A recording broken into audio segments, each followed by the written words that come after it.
Are you tired of selling your time to the highest bidder?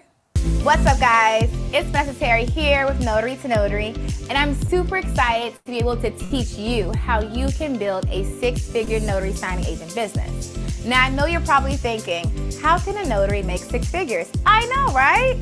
But you can. I've been doing it since 2016. Not only that, I've been training since 2019 and have tons of student reviews who have done the same.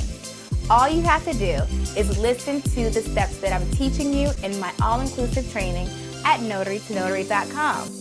Forbes even called me the top entrepreneur that's changing the way people work today.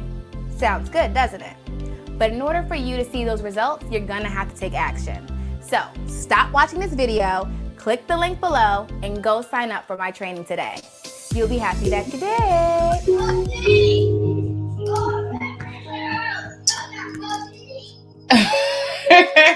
It's like as soon as I hit live, the kids started doing their thing. But good morning, guys.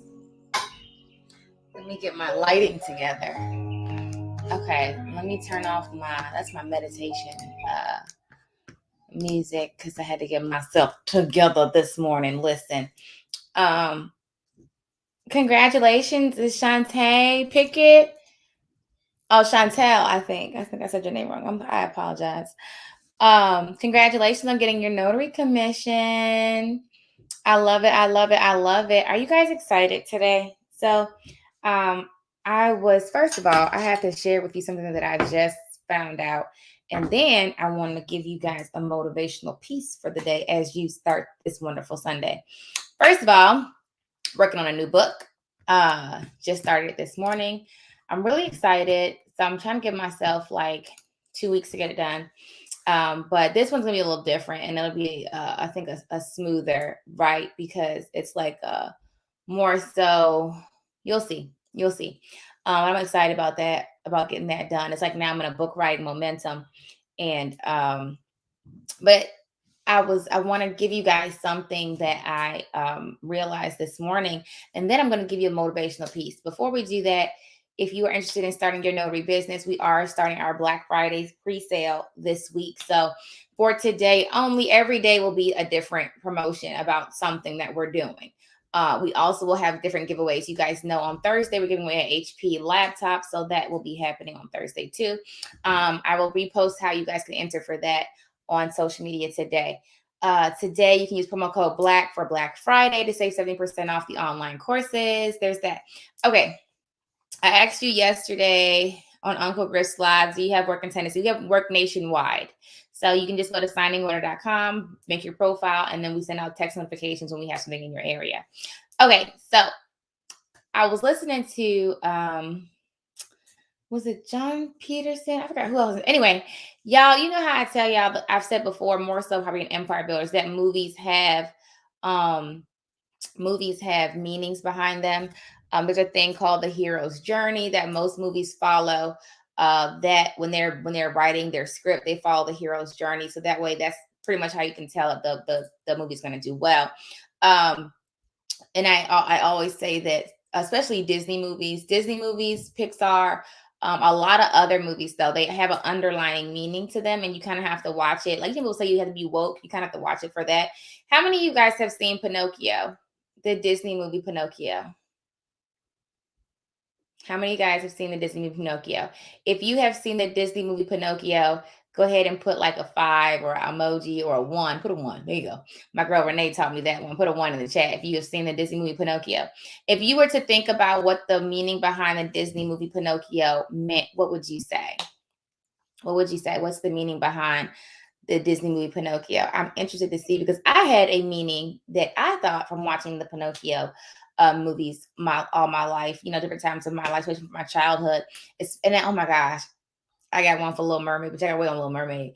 And that came to me yesterday when I was listening to the Disney songs, and I was like, hold on. But let me tell you about Pinocchio, okay? And so if you were to say what you think that the meaning behind the Pinocchio story was, what would you say? Okay, and so I'll tell you that I always thought it meant don't lie. Okay. I thought the main point behind the book was don't lie. Do not lie, because in the book, Pinocchio's nose grew every time he lied, right? And so it was like, be true to yourself, stop lying, right? Did y'all agree with me that you think that that's what it was about, not lying? When I tell y'all, I didn't find a deeper meaning in Pinocchio. Changed my whole world this morning. I need you to understand, changed my entire life this morning. I was like, wait a minute. It was so deep. Sometimes you have to watch things more than once. And I think it's like level. It definitely is levels to it. That's why you can read books over and over again and you get different meanings, right? That's why as you grow, you start to see things completely different. Listen, all right, y'all ready? If you've ever seen the movie Pinocchio and you thought that the purpose of Pinocchio was not to lie, it's something so much deeper than that. It's something so much deeper than that. And so not to lie is good. It's like it's levels to it. It's like when little kids watch it, their parents want them to learn, don't lie, right? And so that's the basic surface level. It's something so much deeper in Pinocchio that I never noticed until this morning. Okay. All right. So Pinocchio. All right. Your words have power. Be very careful to speak. Your language changes as you get older. It's something more than that, baby. Y'all, I'm ready to change your whole life. I'm ready to change your whole life. Okay. I'm ready to change your whole life. All right. So in the story, Pinocchio, y'all know Geppetto built this, little boy, right? This little puppet. He said, I want to be a real boy, that little puppet. And so the puppet goes on, an adventure. He just goes see stuff. Get to the end. All right. So Pinocchio and this little boy, it's different versions of Pinocchio. But so basically he hooks up with a guy, a friend or whatever, and they go to this island. I forgot the name of the island it was called. Somebody help me out. What's the name of the island? Hold on. Pinocchio's Island. If y'all know it, let me know what it was called. Pleasure Island. Okay, there it goes. All right, so Pinocchio and his friend goes to Pleasure Island. And so you see the story, Pinocchio's lying and stuff, but then he meets this guy and he's like, no, you got to go to this island. Trust me. Like, this is where you need to be. It's going to change your whole life. You could do anything you want on Pleasure Island, right? And so they go to Pleasure Island, and on Pleasure Island, they're able to do anything they want. And so one of the phrases they take in the book is like, any of your desires, any of your, no, it's like it's a phrase they use in the book. Anything that you want, basically, you can have. And so they could eat anything, they could run around and play, they can so anything that they even thought of, like, okay, I want to do this, I want to have these pleasures, I want to have these pleasures, but it's coming from like a self-serving, like if you go like Christianity, it's like a flesh kind of thing. And so they're like, I just want to do anything. And it's like, oh, Pleasure Island, I can have anything, right? And so after they're finished on this island, well, after the first day, when they wake up, and so the island is actually run by these whatever you want to call it, like these horrible people, right? And so it's like a controlling thing, right? And so once they wake up the next day, they're all donkeys, right? Y'all remember that movie? The next day, they're all donkeys. Okay. And so the way it was explained to me, right? Y'all know the other word for a donkey? Y'all know what I'm talking about. I can't say it because I'm on Notary to Notary's channel, so I try to keep it a certain caliber. People don't come get me. All right. So y'all know the other word for a donkey, right? Y'all know what I'm talking about. If you don't know, go to Google. Okay, so the next day, after they go for all of their pleasures they could possibly think of, they wake up as donkeys, right? And so I was listening to this guy break this down to me, and it basically was breaking down the idea that when you have no self-control, and you have no discipline, and you just seek those basic pleasures, like you eat whatever you want, you have relations whatever you want, you don't feel like doing something, so you don't do it, that you give into any desire that your physical body has, and you just, oh, I want to have pleasures now, you become the other word for a donkey. Like you become a donkey because it's like, and I was just like, wait a minute. I never put those two pieces together. Like, why was Pleasure Island related to them being converted into donkeys? And it really was because when you have no self-discipline and no control and you give into any feeling or emotion or lack thereof, like where you just say, I don't want to do, or, you build your life based of how I feel, and you have to have pleasure all the time, you become a donkey. Like your life just falls to, like, you're just, and I was just like, wait a minute. I never put those two pieces together. I never put those two pieces together. And I just always thought it was a random part of the movie. Like, because you think about it, it has nothing to do with lying. It had nothing to do with lying. It was a random little piece of the movie where he goes on Pleasure Island with this guy that he meets or whatever. And they just live it up like, whatever they decide to do, we're going to do it. Like, but it's like, they were just doing like all the menial,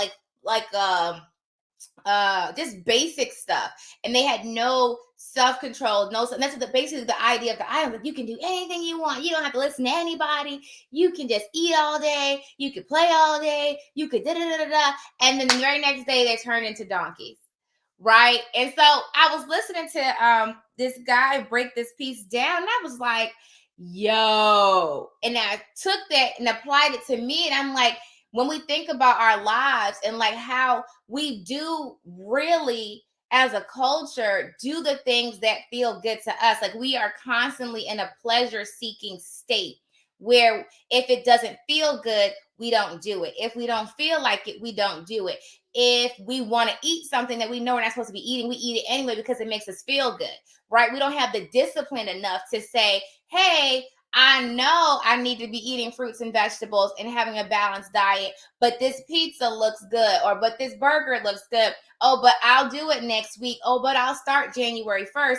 And we keep indulging in things that we know are not good for us because we're constantly seeking pleasure. And in the end, we end up donkeys.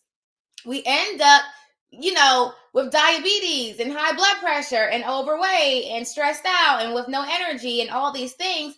But it's because we're making the choice to constantly just seek pleasure and have, instead of having that self-discipline to say, okay, I do like burgers, but do burgers like me? Okay, maybe we should stop and think about that. I do like cake and ice cream, but does cake and ice cream like me? And I'm not telling you to never eat those things. I'm saying in moderation.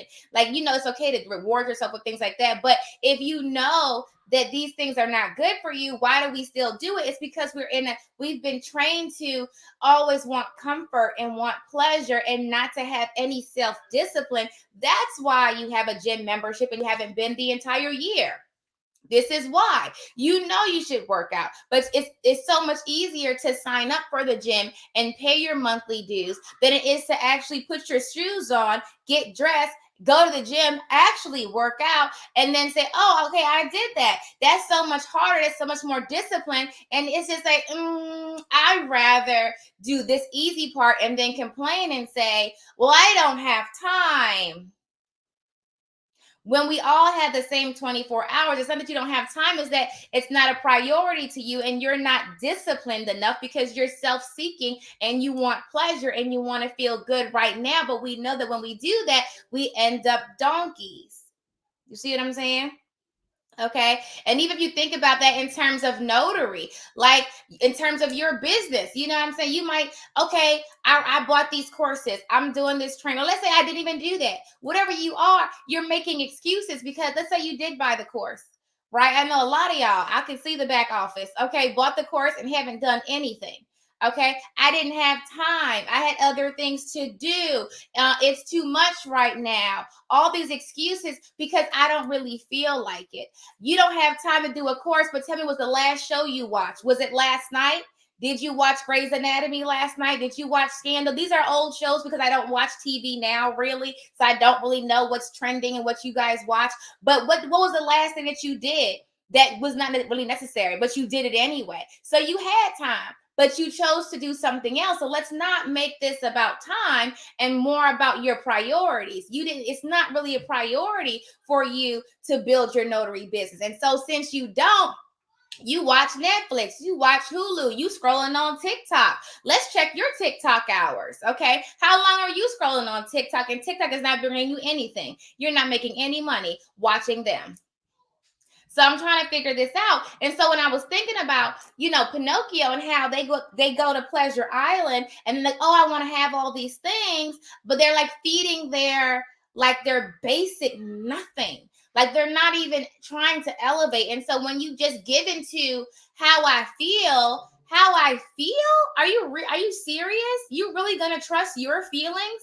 Think about how up and down those feelings are. Let's just do an analysis of your feelings, okay? In the past 7 days, how often have you been happy, excited, sad, angry, irritated, upset? Think about the wide range of emotions: motivated, not motivated, happy, depressed. Like your feelings are so up and down. Your feelings are so unreliable. They can change with a song. And you're going to trust your feelings to tell you what to do. How many you put on some R&B and now you're like, ooh, I need a man. But you weren't thinking about a man before Usher started singing. You were perfectly fine. Your feelings are so unreliable that a song can change it. Okay? How many times were you like chilling and you cool and your homegirl comes in and puts on some upbeat music? I said, I don't really listen to the music nowadays, so I'm thinking Lil Jon, Bia, like I'm thinking stuff like that because I know I'm a little behind on the music scene, but y'all know what I'm talking about. And now you hype. Right? Now you hype because your feelings are like a roller coaster. But we're going with how we feel. I don't feel like finishing my course. I don't feel like signing with signing companies. I don't feel like reading this book. I don't feel like putting in that extra work. I feel like watching TV, or I feel like working my regular job. Now I bring that up because some of y'all make keeping your job as an excuse. And you're like, oh, I want to go 6 figures, but I have a job.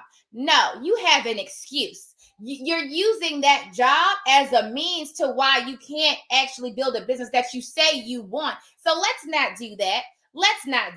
Why?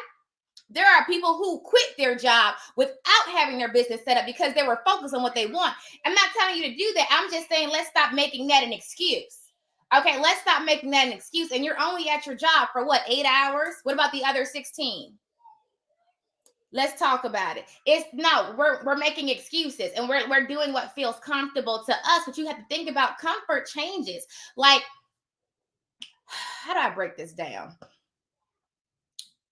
What you do now, like what is like normal to you, it changes over time. So let's say you start going to the gym, right? Let's say you start going to the gym and you go consistently for like a month. It's not going to feel the same as that very first day because now you're more comfortable with it, right? But when you first started going to the gym, it was annoying. It didn't feel good. It was like, but now that you do it all the time, it's nothing. And so you can't base your feelings and what feels comfortable off of how you presently are because that will change. It will change. You see what I'm saying? Does that make sense?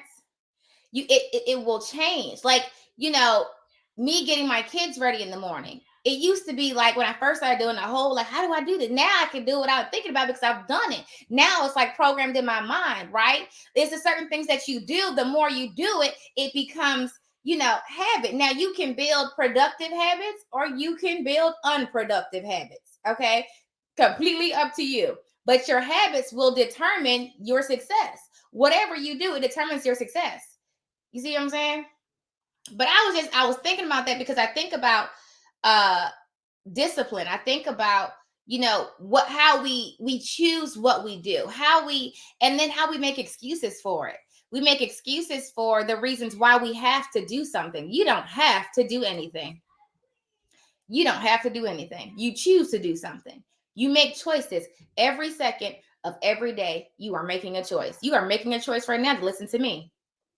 You make a choice. So, the reason why I actually was going to go live earlier this morning, and I was thinking about Mondays, right? And so when y'all want to see when my book comes out, why I was thinking about Mondays. And I was thinking about how many people they get depressed on Sundays and go to work on Mondays. And I was listening to this video, and it was just talking about the stats on it, and about how I've always said before, you guys know that most people have the number one day people have our heart attacks is on Monday. The percentage is like what, 70% of heart attacks happen on Monday mornings between 8 and 9. Isn't that crazy? The number of heart attacks in America happen Monday morning at 8, between 8 and 9. What are the odds of that? Right? Like, what are the odds of that? It doesn't really, it's just interesting. It's interesting how people willingly choose to suffer. That's my babies. Hold on, y'all.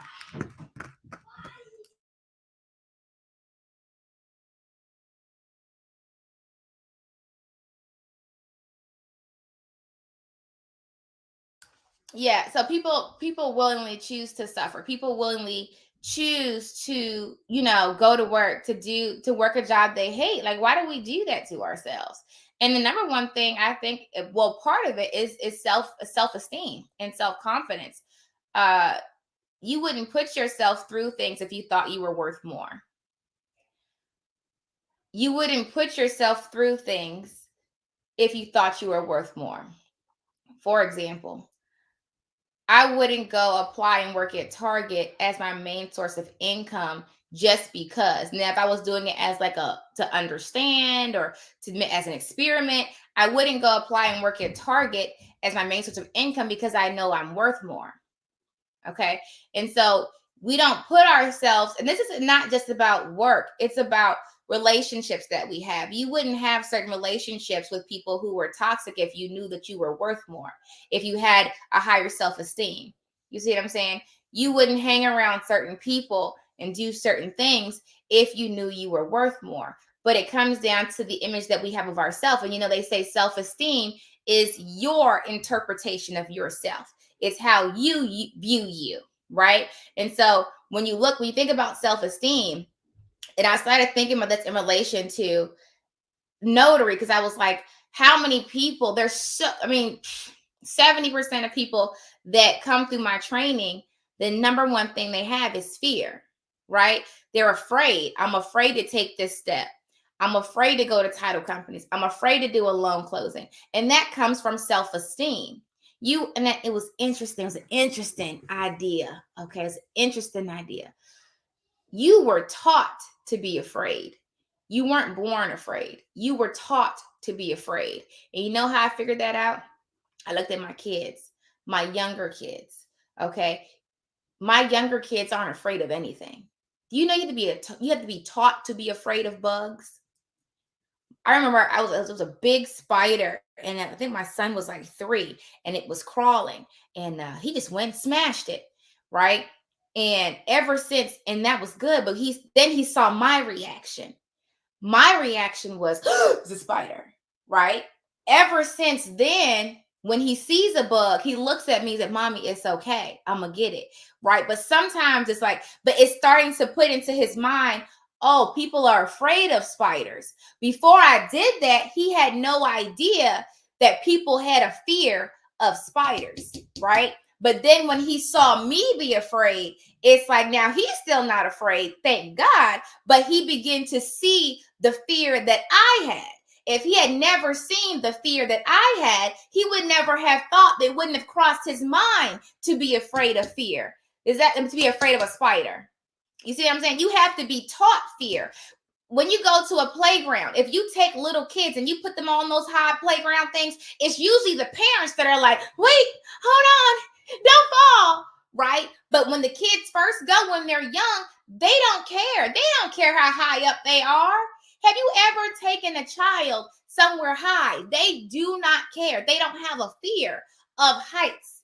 That's taught to them. They are taught that if you go up high, you might fall. Be careful. We teach them that from when they're young. We teach them to be afraid.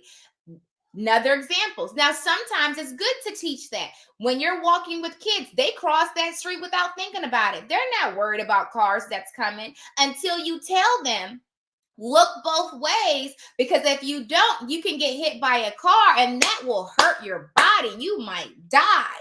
And now they're like, okay, watch out for cars, right? And so there are certain times where instilling fear is good, but there are some times when your parents and people around you have instilled fear to you unknowingly that it was going to hurt you later. And so think about things you're afraid of. Public speaking. Ask a child to go to a 3-year-old and a 2-year-old to go talk to people. Most of them don't care. They have no fear yet. They haven't been taught to be afraid of people's opinions. They haven't been taught to be afraid of how people look at you. That's something we teach our children, because we say, oh, dress this way. Why? Because it just looks better, or because we don't want people to think certain things. And I'm saying that because I have said things like that to my daughter. And so I'm trying to break it down simply. Your fear, whatever that is, maybe your fear is, I don't want to go to title companies. Why? You were taught to be afraid of that. You probably were taught that you probably relate rejection of anything to them rejecting you, instead of just what you're offering, that service, being rejected. You correlate people telling you no as, oh, they're rejecting me as a person, like they don't like Vanessa. No, they're telling you they don't want your notary services. But why do you correlate someone telling you they don't want a service or product to telling them they don't want you? And when you put that correlation together, now you're afraid to go because you're afraid of rejection. You don't want people telling you that they don't want to use your service because you're correlating the two of a service to you. Does that make sense? Some of you guys are afraid to quit your job and go full time because people have told you, oh, going and work for your business, that's not secure. That's risky. That's not what you do. You have kids. What about your benefits? Don't you need health insurance? What if you get sick? And you have all these people telling you these things, and they're instilling this fear in you. Can you imagine a world where you were born and everybody was business owners? Everybody had a business. It'd be completely different. The fear of starting a business wouldn't be as large as it is. So you were taught to be afraid. You were taught that, okay, there's risk involved. Do I want to take this risk? That's why, and it's interesting, it's culturally based. Like, it's not everybody is afraid to start businesses. Okay? People will tell you all day, go get a job. Why? Because everybody has a job. Go get a W-2. Why? Everybody has a W-2. And so if everybody has it, it feels more comfortable. It becomes the norm. And so it's just like, okay, go do that. It's like, now people are kind of starting to shift away from college. But what was it? Okay, go to high school, go to college, you'll get a good job. How many of y'all know people who went to college, got that job, and still miserable and don't have no money? Okay, so you have to, like, and it's breaking off the ideas that you have, that, and it takes time. I will tell you that this morning with the Pinocchio story, that helped me. And I was just thinking about, because I have things that I do that's like pleasure seeking. It's pleasure seeking, and it's not like, Vanessa, does that help you? Is that benefiting you? Or is it just something that just feels good in the moment? And I had to stop and think, like, I don't want to be the other word for a donkey. I don't want to be a donkey. And I had to stop and think to myself, and I'm like, why do I do this to myself? Like, why don't I work out every day? Right? Why don't I eat as well as I should? Why don't I do certain things in business? Why do I procrastinate? Why do I put things off? Why do I, not have the relationships that I want to have, that with close relationships with certain people that I really want to have? Why do I do these things? Like, and so I had to think about that. And then it had me thinking about the limitations that it causes. And so what you got to do, you got to put yourself around people who are doing more. Okay, I was listening to Tony Robbins, and I was listening to the things that he does, and he's traveled to hundreds of countries, and he's helped hundreds of millions of people. And I started listening to his journey, and I like to listen to his journey. And so he lives a life of significantly less limitations than I do. Okay, I was sitting down this morning and I was like, you know what? I was talking to a friend of mine. I said, I want to go to Jamaica. And so I started looking and I started looking up flights and stuff because I'd never been there. And I was looking at them and I was like, I don't know, can I really? And I started making these excuses about going to Jamaica. And I just started to think about how we talk ourselves out of things.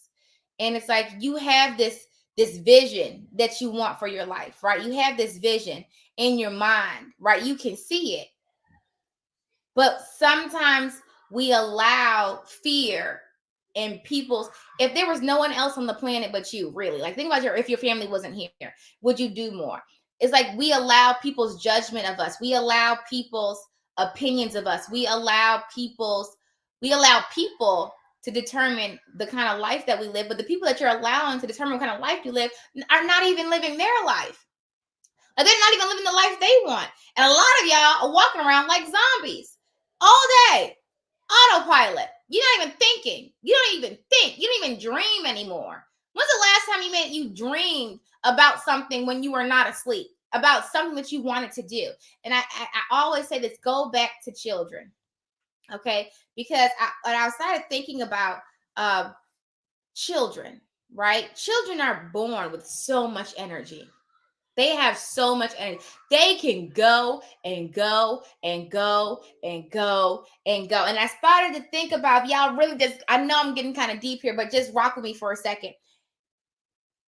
What if children were the purest form of how we are supposed to be as adults?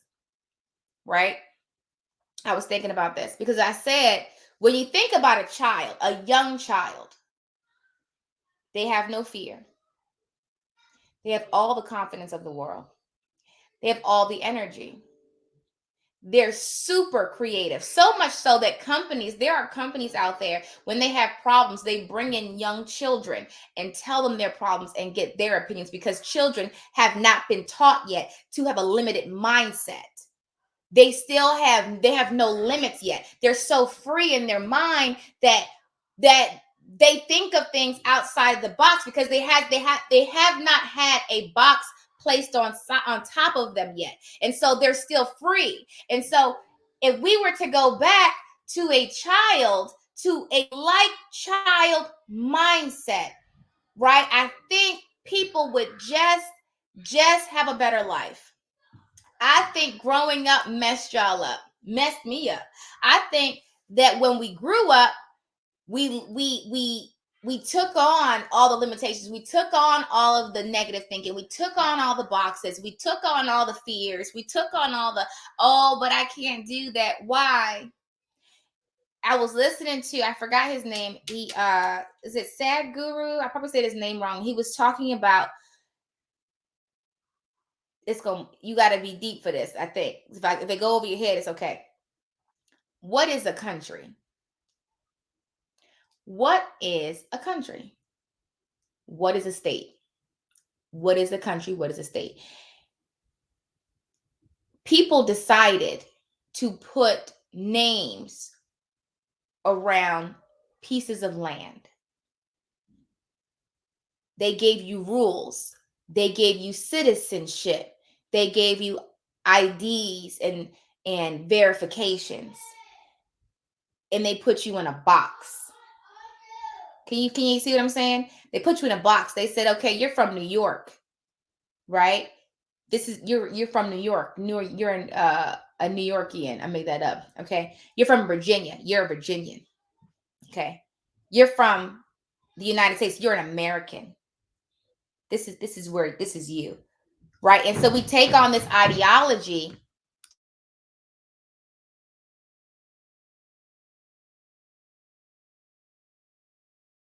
Okay. So they put you on this country and they say, okay, you're an American. Right. But who told you that? Who told you that? The only reason that most people don't travel out of their state and out of their country is because of the box they drew. Because they drew a box.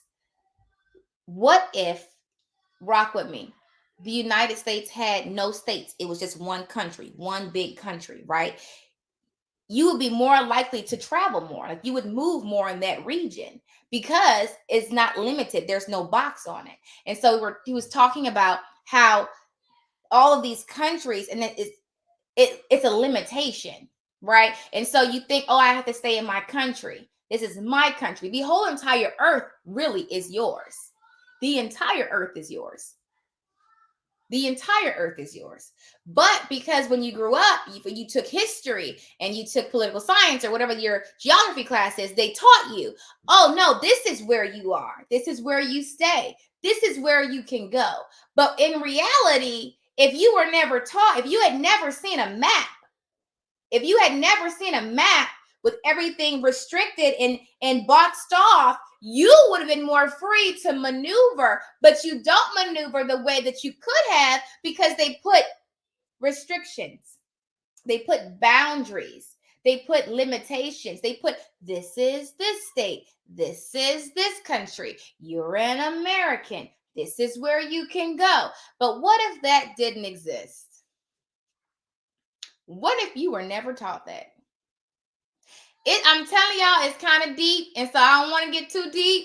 I'm trying to keep it basic, but I really want you guys to question that. I want you to question the things that we do and why we do them, because you do them because you were taught to do them. How many of you guys are going to a job tomorrow that you do not like? Honestly, how many of you guys can honestly say that when you go to work tomorrow, you are wasting your time. You are wasting your value. You're wasting your gifts, and you are wasting your potential. How many can you guys can say that? If you can say that, you were taught to do that. You were taught to do that. Someone taught you that it's okay to waste your potential. Someone told you that not everybody can be great. Someone told you that not everybody can have their dreams and visions. Someone told you that you asking for too much. It doesn't take all that. Someone told you that the idea that you want to have a Mercedes or a Rolls Royce or have this huge house or have traveled the world, you doing too much. Someone told you that maybe they told you that's not really possible for us. That's not something that we do. We don't do things like that. Let me get on this real quick because we got to stop this foolishness. Okay, I'm going to go ahead and go a little cultural. If you look like me, you know what I'm talking about. The idea that we don't swim. Where did that come from? Who told you that? I swim, for the record, very well. But who told you that we don't swim? Who told you that we don't swim? Who told you that we don't golf? Who told you that we don't hike? Who told you that we don't go canoeing? Who told you that we don't do these things? Someone told you that. And that's why you don't do it. Someone told you that. I guarantee you, when you were 3 and 2 and 3 and 4, if I would have took you and put you in somebody's pool or in the beach, you would have been swimming. But someone told you, oh, we don't swim. And it may not have been something that they said verbally, but they never took you, right? Maybe all you heard growing up was, oh, it's going to mess my hair up. And so you started thinking, oh, we don't swim because it's going to mess my hair up. Or maybe you had one of those moms that, oh, we don't go to the beach because there's sharks. That's what the other people do. How many of you guys heard that statement? Oh, we don't do that. That's what the other people do. We don't hike. How many of you guys haven't been hiking? How many of you guys have never been ice skating? How many of you guys have never been ice skating? Because we don't do that. That's what the other people do. Who told you that? And sometimes I'm telling you, it's not something that is verbalized. It's done through actions. We don't invest in the stock market. We don't do that. That's what other people do. You were taught that. You were taught that. You were taught that that's what other people do. You were taught that we're not business owners. Maybe it wasn't verbalized, but you were taught that through people's actions. You didn't see a lot of business owners. And so when you didn't see it, you put 2 and 2 together. You said, okay, she looked like me And you know why you do that? Because you were taught about race. You were taught about color. You were taught about different shades, especially in America. You were taught about that. And you said, okay, people that look like me do certain things because you heard that rhetoric. You heard, oh, this is what Black people do. This is what white people do. This is what Asians do. This is what Hispanics do. You were taught that instead of that, this is what people do. People do it. Just because someone has a different amount of melanin or a different way that their skin looks or a different way that their face looks, that does not change what they're able to do. Period. But when you don't see it and then you're taught that, oh, this is what we do, you put two and two together as this is what I can do because you were taught that. But had you been taught something different, you would have done different. And that's why it's so important to go back and look at children. That's what I've been doing. Because children, my kids teach me so much. Why? I don't think of them as less than. People give me a hard time. People give me a whole hard time because they feel like you give your kids too many choices. You talk to your kids too much. It's supposed to be what you say goes. That's it. It shouldn't be a conversation. Who told you that? Who told you that? I don't want my children to be robots like you, like I was. I don't want robots as children. I don't want children that when the government says to do something, they do without thinking. I don't want children that when their employers tell them to do something, they do without thinking. I don't want children that if a man tells them to do something, they do without thinking. No, I want my children to think it through. I am not God. Listen, I am not God. I make lots of mistakes. So please, we're going to do this together. We're going to learn this thing together. And they teach me a lot. They teach me a lot because I have to unlearn what I've been taught. You know, who says that kids don't get a choice? Who says that kids can't choose different things? It was funny. I was having a conversation with a friend of mine. We were talking about kids' attire because my daughter's getting older. And so my daughter does this thing where it can be cold outside, really cold outside. And she likes to wear shorts. And I was not letting her wear shorts. I was like, no, you got to put on pants. And she kept asking me, but why? But why? And I was trying to think it through and give her an educated answer. And so for a while, I was like, because, and I was like, because I said so, because I didn't have an answer. And so I started to think about it, and I asked another friend of mine that is woke. And so we started breaking this down. We're like, well, why does she have to wear shorts when it's cold outside? And I was thinking it through, and I said, really, it's really just cold to me. But if it's not cold to her, and she's she's old enough to know if she's cold, why am I making her wear shorts? And I thought about it, and I said, because if she wears shorts and we go out and it's cold, people are going to look at me like, why is your daughter in shorts? Because if she's in shorts and she's not cold, it doesn't bother me personally. Vanessa is not bothered by her shorts. You're comfortable. You're not cold. You sure you good? Let's bring a coat in case you get cold and some pants. But if you're comfortable and you're good, why am I making her put on shorts? I'm pants. I'm making her put on pants because people are going to look at me and say, what kind of mom are you to let her wear shorts? And so my fear of their judgment of me makes me tell her to put on pants. You see what I'm saying? And I just figured that out. Like I just figured that out. So imagine what else I'm doing that I'm doing because of other people and what I've been taught. How many of you guys heard that? And it's funny, my dad told me that. My dad taught me that when I was younger. And one thing I thought about, he was like, we were in New York one day and it was winter. It was winter, okay? Middle of winter. And every other day we had on layers and coats. And this one day, it was nice. Out of nowhere, it was like 70 degrees, right? And so we got dressed like it was 70 degrees, right? And we went outside and people were still layered. They were still layered. And I asked my dad, I was in New York, I remember walking down the street in Brooklyn, and I asked my dad, and I said, why they still have coats on? It's not even cold out here. And he told me, he said, because they're programmed to think in winter, I have to wear a coat. No matter what the weather is outside, it's the programming of their mind. And so they're so programmed to think, it doesn't matter what the reality is. The reality is it's 70 degrees outside, but they've been so programmed to think that it's wintertime, you have to wear coats in winter, that they can't even break that paradigm to stop wearing the coat. You see what I'm saying? I never forgot that. I think I might have been like 11 or 12 when he told me that.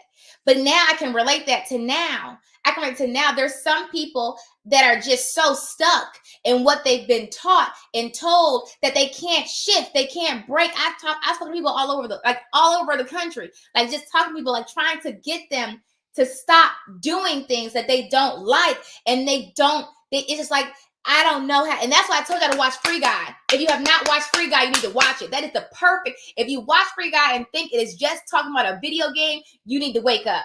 It's talking about how people can be in autopilot and so programmed they cannot break it, because it's like, wait, this is what I've been taught and this is what I'm doing. So when the main character, Ryan Reynolds, goes to get his best friend and say, hey, you have to see this. We can actually do what we want to do in life. He almost does it. He said, no, I'm good right here. I don't want to do that, because it's the unknown, because you've been so programmed and so trained that I have to do things like this. This is what everybody does. I don't want to be different. Right? And so I don't want to be different. I'm going to stick to what I know. And what you know is literally killing you, because you're stressed out, and stress, dis-ease, causes sickness. So you are literally taking time off of your life because you are so programmed to think that I have to do the things that I don't want to do, because everybody does what they don't want to do. I don't. A lot of people don't. But the people you're around, does what they don't want to do. The people you're around, ask yourself, how many people that you know. I want you to stop and think about the 5 to 10 people that you talk to the most, right? It could be sisters, it could be moms, it could be best friends. If you work a job that you hate, that you don't like, do they do the same thing? Ask yourself that. Ask them, do they do the same thing? Because we tend to do like people that are around us. We tend to do what the people that are around us. And so you have to ask yourself, if you're going to work tomorrow, there was people who raised their hand. I really want to get to the bottom of this. Okay. Red, I feel like I know. Is it Karen Red? I don't know. Okay, I don't remember. But some people raised their hand when I said, are you going to work tomorrow? Crystal, I'm going to call you out. You are willingly suffering. No one has a gun to your head. No one's making you do it. You are saying, I'm not worth more, so I'm going to suffer today for some dollars. I hope it's worth it. How many dollars are you getting?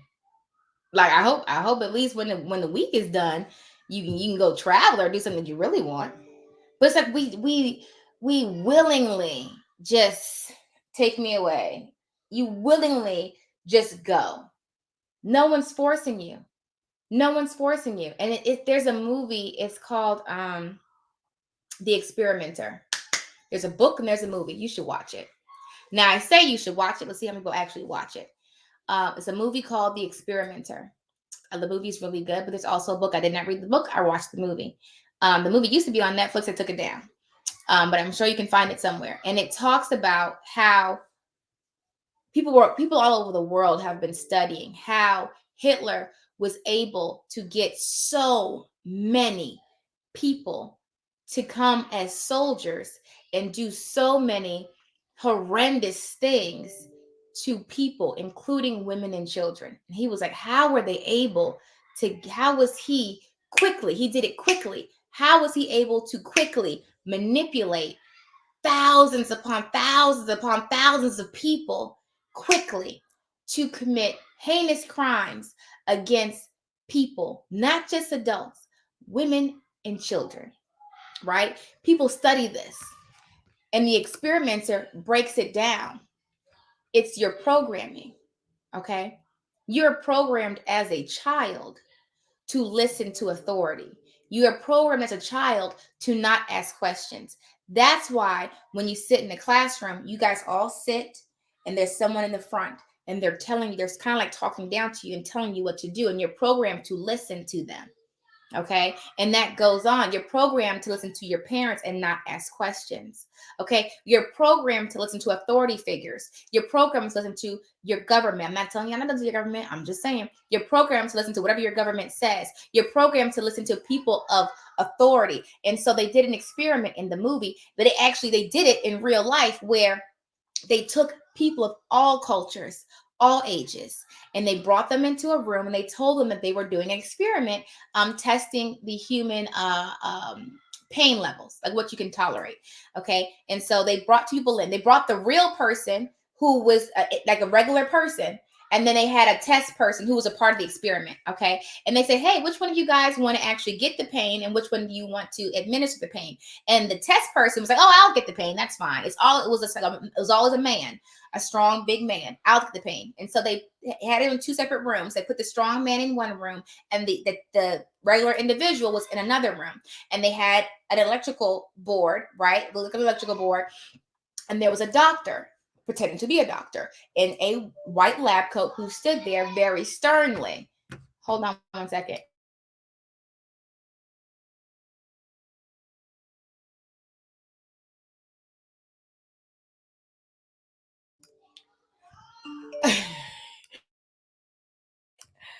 Okay, and so he the guy the real person, the doctor would tell them keep administering the pain, keep pressing the button and letting the person get shocked.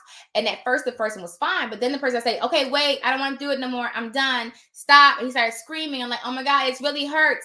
Keep pushing. The guy kept pushing. The people kept pushing, and then you would hear like it just go silent, so to give you the idea that he was dead. And the doctor would keep saying, keep pushing.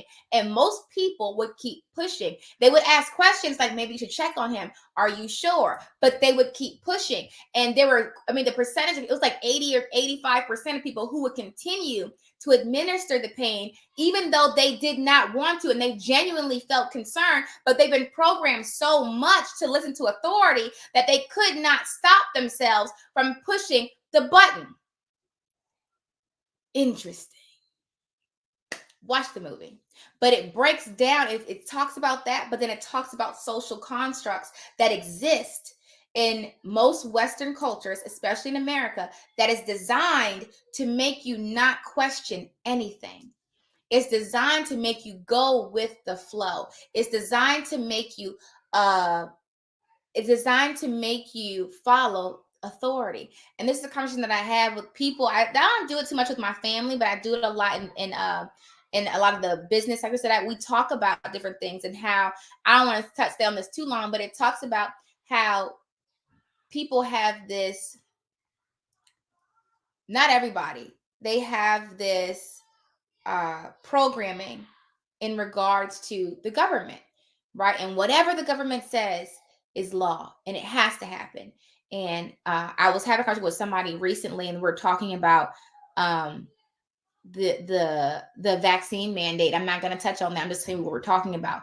And I was saying that they were like, well, if it's law, then you have to do it. And I said, there's plenty of laws that have been laws that were not right. And so, but it takes, like slavery was a law, right? There's lots of laws that have happened, not just against, not just slavery, but there were laws against Native Americans. There were laws.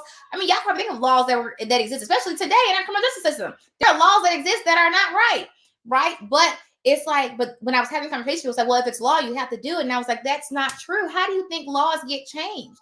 There has to be someone who stands up and says, no, we're not doing this, right? But there's so many people who, once they say it's law, they do it.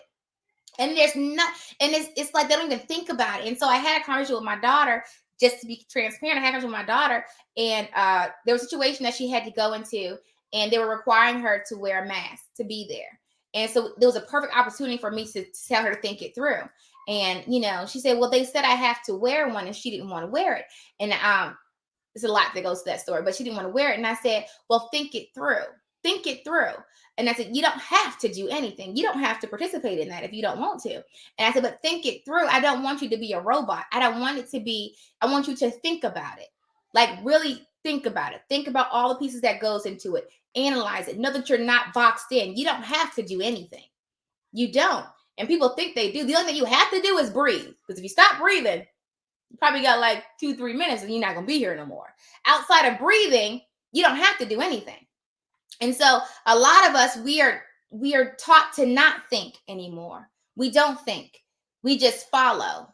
You know how they say we like sheep? Because sheep just follow each other. We just follow. We don't even think about it. We don't even assume to think that there's more out there. We just, whatever was told to us, we just take it. We take it as what's fed to us.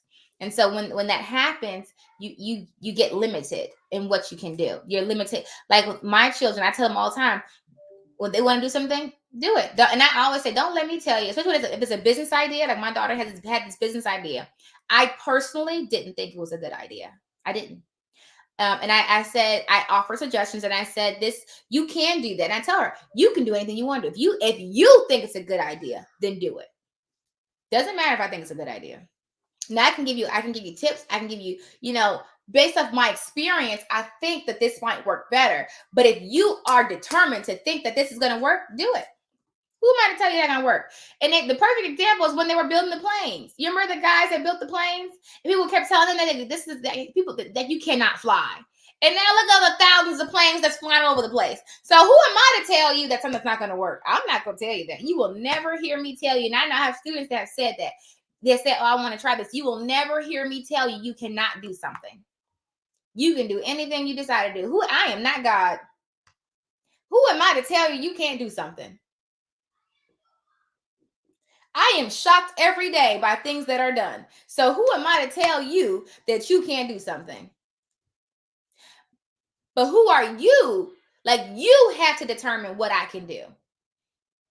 If you're working a job that you don't like, you've told yourself, this is the best that I can do. You said that. You said, the best that I can do is work this job that I don't like. That is the best that I can do. And then we make excuses and we say, okay, well, it's the best I can do now, but I'm sure next year when the economy changes, there'll be more jobs, or then I can do something else, or after I graduate college, or, after my kids grow up, or, and it's like you make these excuses. It's one day. You do know one day is not a day.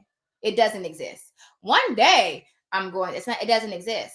You don't even know if you have one day. You don't know how much time you have. You're taking it for granted. That's what you're doing. You think that you have all the time in the world because the average life expectancy is like 70 to 80. So you feel like, well, I'm a sure in for that. Are you? Are you? Right? Are you? I did an experiment one of my business coaches had me do it. It was a lot of questions. And then at the very end, I had to write my own eulogy. I was not expecting that. When they said it, you have to write your own eulogy. I was like, whoa. Can you guys imagine writing your own eulogy? Like, really writing what you want someone to read at your funeral. Changed my whole perspective. It changed what was important to me. It changed what I was putting value on. Because I do want people to think of a certain way. But in order for them to think of me that way, I have to put in the work. Like, I have to live what I say. I can't say, oh, I want to help people. The last time I did a charity thing was last year. Like, that, what are you talking about? I don't donate. I don't actually go out and do anything. That doesn't make sense. We make excuses. And so I had to think about that. I don't want, if I'm working a job that I hate, I don't want my eulogy to say, she was a great team member at Target. She made store manager. That's it. That's all you want? I'm curious. And I think we get into our minds that we just have so much time, and then we make excuses and we're so afraid. And it's like, that's why I like putting out student interviews, because it's like, I like the people who do it and do it quickly. I like people who do it and do it quickly. It's not hard to be successful. It's not. It's a mindset. It's a self-confidence thing. It's a mental limitation thing. It's a mental limitation thing. So it's a choice. You have choices every day, all day. You have choices. You are making choices right now. And I came on here because I hope that someone, I don't want to be I'm not the only person, but it's very few of us out here that are actually living and not autopiloting, that are actually living. And I don't even think I'm living to my full capability. I'm telling you right now, I have this hovering uh limitation. I do right now. It's hovering over me. And I think about it, been thinking about it for about a year or so. And I said it a couple of times. It's a hovering limitation that I have. And I haven't gotten to that point inside of me yet to where I take it off. And the hovering limitation for me is that I desperately want to travel the world and work wherever I am. I can do that. I see clearly how I can do it, but I still have fear. The fear of doing it, the fear of, can I really travel the world and work from wherever I am? And so that's something that I'm working on. That's my current limitation and when I mean travel the world, I mean just bounce through different states and countries and like, okay, get this Airbnb in Texas for 30 days. We're going to stay in Texas for 30 days. Okay, now I'm going to Spain for 2 months. I'm staying in Spain. Okay, now I'm going to Egypt that's what I want to do. And doing that, if I was doing that, I'd be at so much peace. And if I was doing that for 5 years and I died, I'd be totally fine with that because I was living my dream. I would have been living my dream. And so you have to ask yourself, if you were going to die in 2 years, are you living your dream? Would you be okay with that? Would you be okay with that?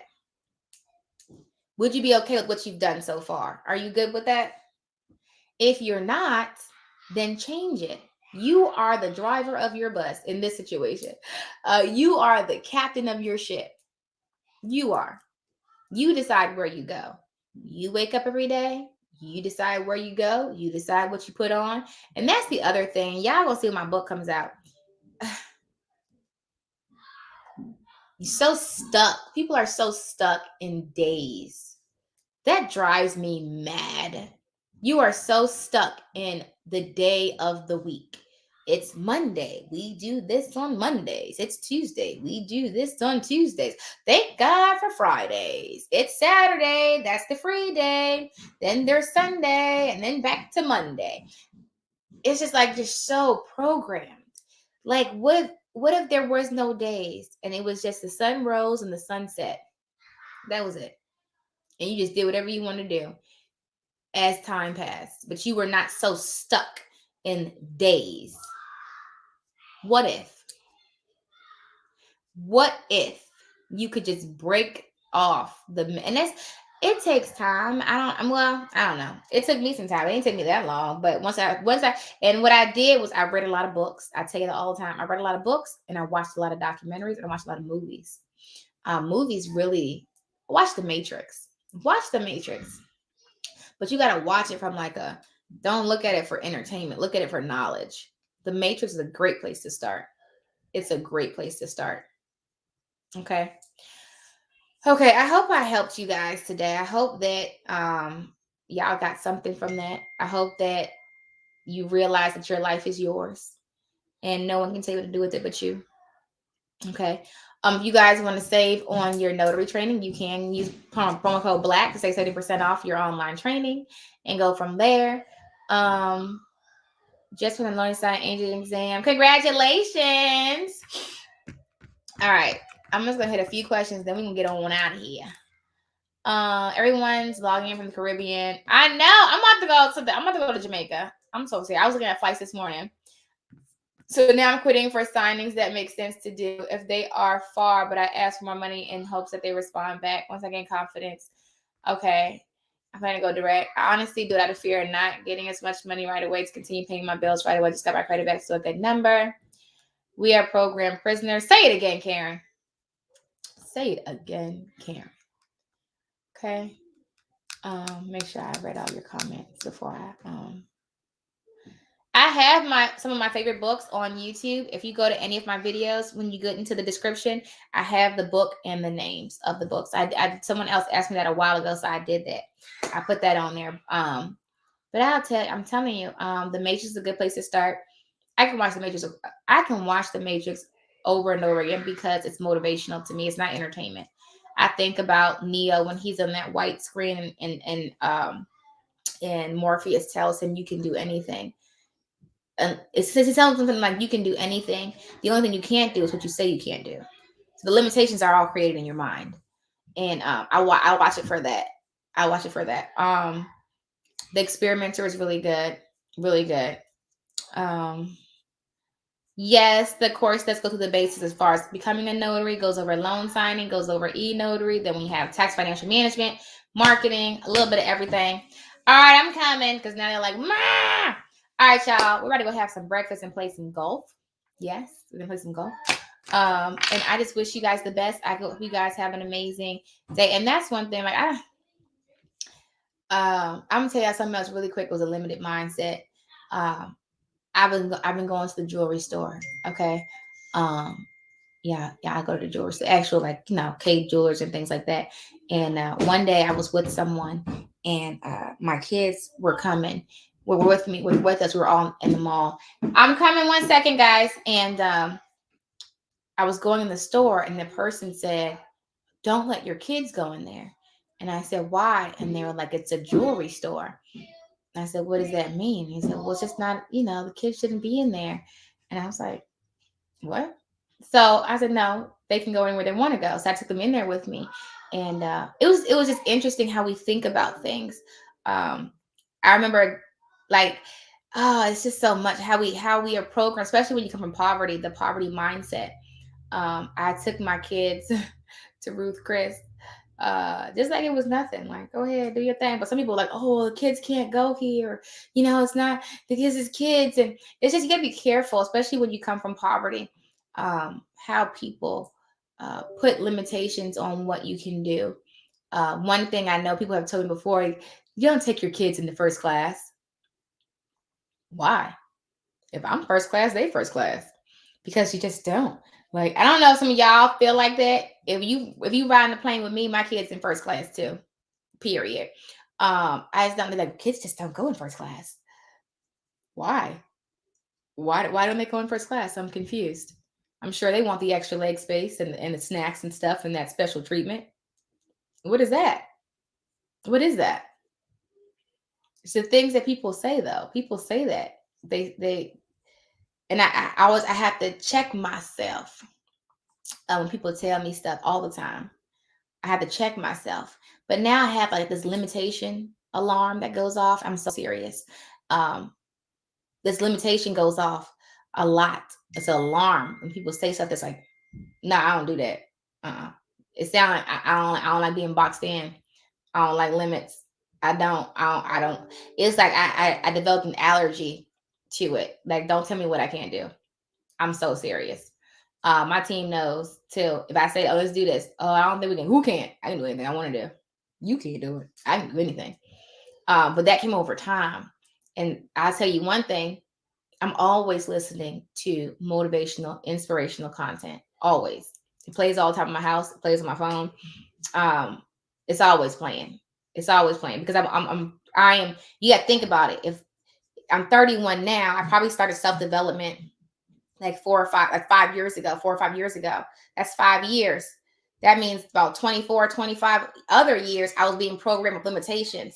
It's going to take a whole lot longer than 4 to 5 years of positivity and motivation to take off 24 years of negative programming.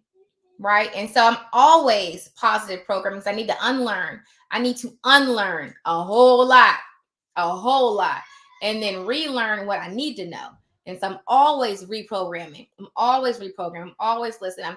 I question everything. I'm telling y'all, question everything. We have, like, in a society where we don't like to ask questions. Like, most kids, I told you, most kids ask, like, I think what I told you, like 100 questions or 200 questions a day, something like that. The average adult asks 6 questions a day. 6. He wants some orange juice.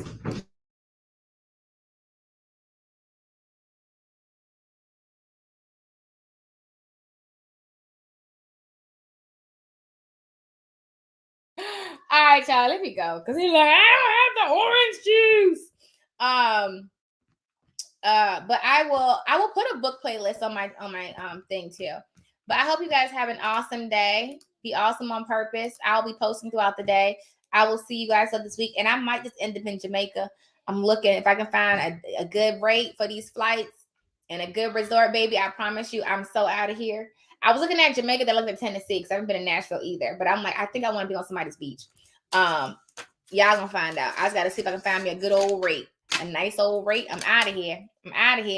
All right, y'all. Be great on purpose. I will see you guys away go. I'm working on my next book, so y'all stay tuned for that. It's gonna change your life. I'm excited. All right, guys. Be great on purpose.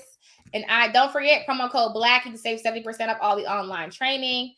One-on-one coaching is still on sale, $9 a month. Join Empire Builders if you want more sessions like this. This is what we do with Empire Builders. EmpireBuilders.com is where I usually drop all the gems. But I said, I wanted to come on here and talk about the notary, and I kind of got sidetracked. But this is what I usually do with Empire Builders. Join us there. And don't forget, my Ultimate Ron Guide is now available on Amazon and Kindle and on hard copy. And don't forget to register for Go Direct to Title, Launch Ron, and Forbes Platinum Dinner. And that is all. 6 o'clock on the wall. And I will see. And don't forget to register your business at Notary Directory USA. And that is all. 6 o'clock on the wall. I usually do American or I do Delta. Yeah, so that's what I usually do. No Spirit for me. I've never flown Spirit. I just heard all the bad stuff. Oh God, I don't want that. I write up. Yes, I do write off everything for the most part on my taxes. Okay, I will see y'all later. Be great on purpose. Until next time, happy Sunday. You work for American. See if you can find me some good rates. You gotta give me where do you go? What's the best way to get the good rates at American? Let me know because I gotta figure this out. All right, y'all. I will see y'all later. Be awesome on purpose and happy signing and live your best life today. You don't have to wait for Monday. Today is a day. It doesn't matter that it's Sunday. Go out and do something.